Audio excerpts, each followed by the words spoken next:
Hello class, how do you do today?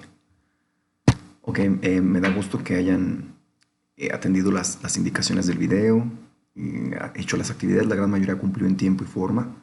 Algunos detalles que hay que corregir, pero es obvio, estamos aprendiendo, es un proceso formativo, entonces es normal que tengamos ciertos errores, pero que los atiendan en su debido momento. Es decir, si les mandé una notificación o un mensaje de que tenían algún ejercicio no adecuadamente contestado, corríjanlo. No es necesario que me lo vuelvan a mandar ya corregido, sino que corríjanlo para que cuando estudien para sus evaluaciones, pues no estudien de los errores que estén ahí en su cuadernillo o en su libreta, ¿no?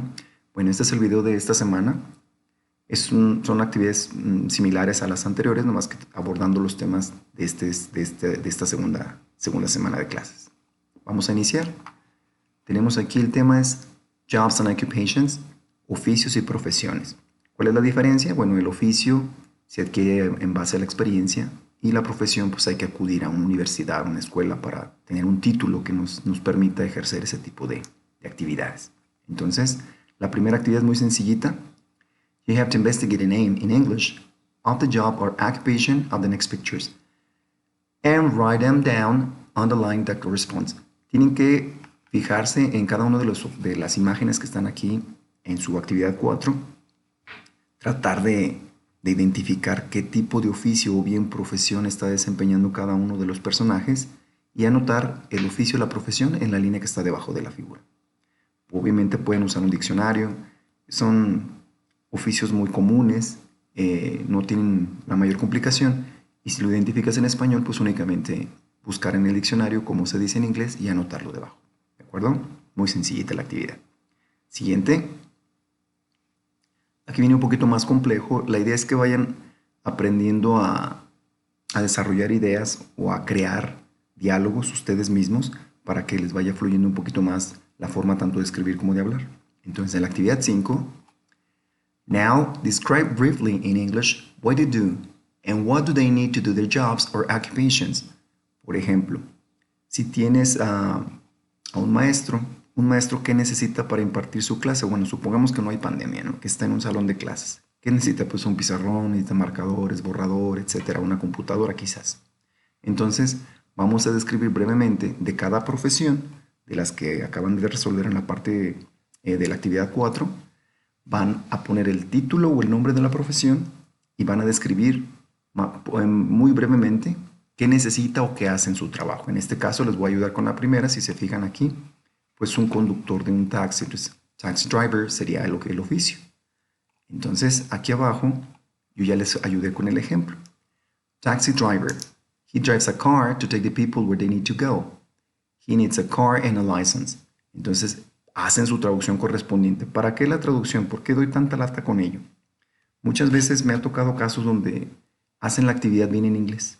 Es decir, se aprenden las reglas. Por ejemplo, si están viendo un tema en particular, ¿no? Por ejemplo, el to be, que es un tema que ya vimos. Se lo aprenden de memoria. Para este pronombre es esta forma del to be. Pero ya cuando les preguntas qué dice al español, pues muchas veces no saben. Entonces, con esto yo me doy cuenta si realmente estás entendiendo lo que estás haciendo en otro idioma y llevándolo a tu lengua materna. ¿De acuerdo? Entonces, aquí la traducción sería muy sencillita. Conduce un auto, un coche, para llevar a las personas a donde necesitan ir. Y necesita un coche y una licencia. Muy brevemente lo que hace esa actividad. De cada uno de los que hicieron aquí en la parte superior. ¿De acuerdo? Las actividades van enumeradas por parcial. Dirán, ¿pero por qué empezamos con la 4? Pues porque las anteriores se habían hecho en la semana 1. Ahora empezamos con la 4 en adelante. ¿De acuerdo? Seguimos. Nuestra siguiente actividad cambia un poquito el esquema. Es decir, ahora yo les doy la información del oficio de la profesión y ustedes tendrán que identificar de cuál oficio o profesión estamos hablando. Entonces, la actividad número 6, read the information in each sentence and try to figure out what job or occupation we are talking about. Let's say the first example. He sells meat in his store and uses a knife to do his job. ¿De quién estaremos hablando? Les voy a ayudar con esta primera. Supongamos que no entiendes todas las palabras, no importa, puedes hacer uso de un diccionario. Entonces, él vende carne en su tienda y utiliza un cuchillo para hacer su trabajo. ¿De quién estamos hablando? Si vende carne y utiliza un cuchillo en su trabajo, pues un carnicero. Entonces, si no sé cómo se dice carnicero, lo busco en el diccionario y lo anoto aquí. Butcher, en este caso, sería el carnicero. Entonces, vamos a leer cada una de las descripciones y vamos a identificar de qué oficio o profesión se está hablando. Ojo, cuando les pida, por ejemplo, en la actividad que lo hagan a español, pueden tomarle foto cuando lo contesten aquí en esta actividad y no reescribirlo otra vez, nada más lo hacen en español en su libreta y es complemento de la actividad número 6. ¿Sí me explicó? Entonces más o menos esa es la idea, que no trabajen doble, pues si ya está escrito aquí no lo transcriban nuevamente. Lo pueden contestar aquí y nada más la pura traducción en español en su libreta. ¿De acuerdo? Bien. El segundo producto de entrega, acuérdense que unas son actividades y otros son productos de entrega. Cuando no estábamos en la contingencia, las actividades se hacían en su libreta y las calificaban en la clase. Y el producto de entrega, ese sí se lo llevaban a su casa, a veces llevaba un par de días que lo hicieran, porque era una actividad más larga, y ese me lo tenían que entregar en una hoja de máquina reciclada, porque estaba un poquito más elaborada. Entonces, ahorita, pues en virtud de que no podemos estar trabajando en un salón de clases, todos son con evidencia fotográfica, todos. Nada más así le quise poner porque cuando se reanuden las clases normales y si seguimos trabajando juntos, se acostumbren más o menos a que es una actividad y que es un producto de entrega. ¿De acuerdo?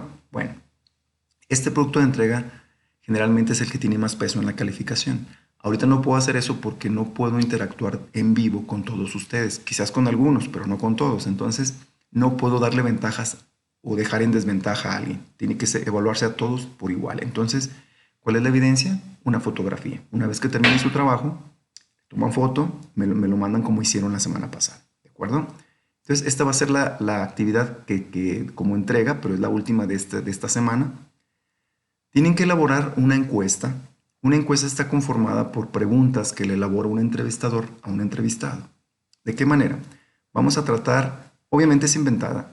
Tú puedes poner las preguntas que consideres pertinentes o indispensables o necesarias para poder identificar qué es lo que hace la persona. Yo aquí les puse un pequeño ejemplo, más o menos va a ser algo así.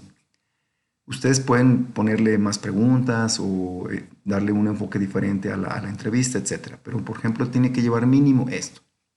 Tienes que preguntar datos generales, por ejemplo, nombre, edad, y a partir de ahí no le vas a preguntar qué es lo que usted hace. No, la idea es que te surjan las ideas para que hagas preguntas y con la información que te va dando tú identifiques o te des cuenta o adivines en cierto modo a qué se dedica la persona. Vamos a ver el ejemplo. El entrevistador obviamente saluda. Hello, what's your name? El entrevistador le contesta, hi, my name is Joaquín. How old are you? Le está preguntando la edad que ya le hicieron en la actividad pasada. I'm 26 years old. Y ahora sí empiezan las preguntas, pero no directamente ¿a qué te dedicas? No, sino que le pregunta, do you need a car to your job? ¿Necesitas un auto para tu trabajo? Con la respuesta dice, no, I don't. Entonces puedo intuir. Entonces no es un mensajero que anda en una camioneta, no es un repartidor, no es un taxista, etc. Entonces ya tengo que utilizar otra pregunta para obtener más información. Do you use a knife in your occupation? Por ejemplo, puede ser un cocinero, puede ser un carnicero que utilice un cuchillo para... No, I don't. Entonces ya puede venir una pregunta porque ustedes las van a inventar para que no hagan una entrevista demasiado larga. Con más o menos estas dimensiones es válido. La última pregunta que le haces, do you use a whiteboard and markers in your occupation? Yes, I do. Entonces ya nada más corrobora el entrevistador. Are you a teacher? Yes, I am. Entonces más o menos es la idea. Ese es el ejemplo que yo les doy. Ustedes pueden usarlo de cualquier profesión, las preguntas que ustedes consideren necesarias y hasta aquí llegaríamos a la segunda semana. Repito, en la portada del cuadernillo tienen mi número de teléfono y tienen mi correo electrónico. Cualquier duda que tengan, se comunican como lo han hecho algunos para poder estar en comunicación. ¿De acuerdo? Si no tienen dudas, nos vemos la próxima semana. Saludos.